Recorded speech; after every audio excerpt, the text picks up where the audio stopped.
Praise the Lord. மீண்டும் உங்களை சந்திப்பதில் மிக்க மகிழ்ச்சி. இந்த காலை நேரத்திலே ஆவியானவர் நமக்கு கொடுக்கிற நல்ல வார்த்தை நீதிமொழிகளின் புஸ்தகம் 5ஆம் அதிகாரம் 21வது வசனம் இவ்விதமாய் சொல்லுகிறது, மனுஷனுடைய வழிகள் கர்த்தரின் கண்களுக்கு முன்பாக இருக்கிறது, அவருடைய வழிகள் எல்லாவற்றையும் அவர் சீர்தூக்கி பார்க்கிறார். ஆண்டவரே, இன்னைக்கு மனுஷனுடைய வழிகள் எல்லாம் கர்த்தர் என்ன செய்கிறாராமா?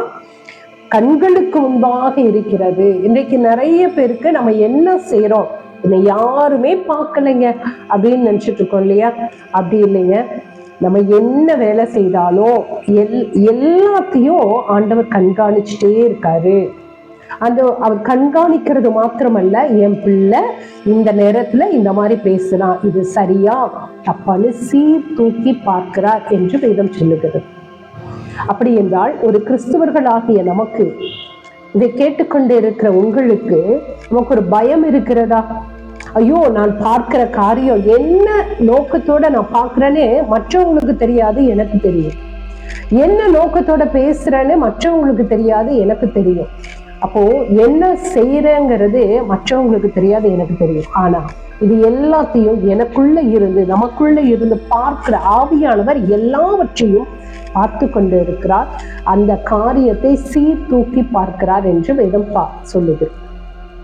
இதை கேட்கிற தெய்வ பிள்ளையே, உன்னுடைய வாழ்க்கையில நீங்க செய்யற எல்லாத்தையும் ஒருத்தர் கண்காணிச்சுட்டே கூட இருக்காருன்னா நம்ம எவ்வளவு பயத்தோட பக்தியோட இருக்கணும். யோசிச்சு பார்த்தீங்களா? அனாவசியமா யார்கிட்டையும் நம்ம ஒரு வார்த்தை பேசிடக்கூடாது.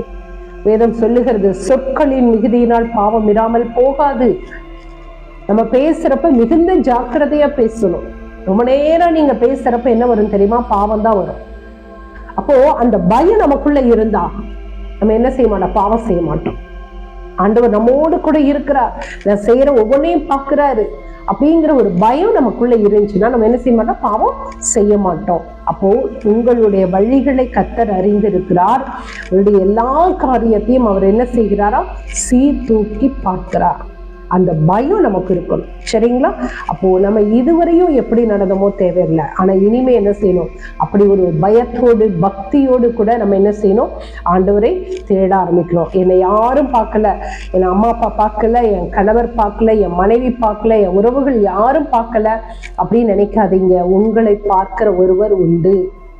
அவருடைய கண்களுக்கு முன்பாக நீங்க மறைந்து போகவே முடியாது. எல்லாவற்றிற்கும் நம்ம கணக்கு கொடுக்கணும். எனவே மிகுந்த ஜாக்கிரதையாக, மிகுந்த பயத்தோடு கூட நம்ம இருக்கிற நாட்கள் என்ன செய்யணும்? கர்த்தருக்கு பிரியமான வாழ்க்கை வாழணும். God bless you.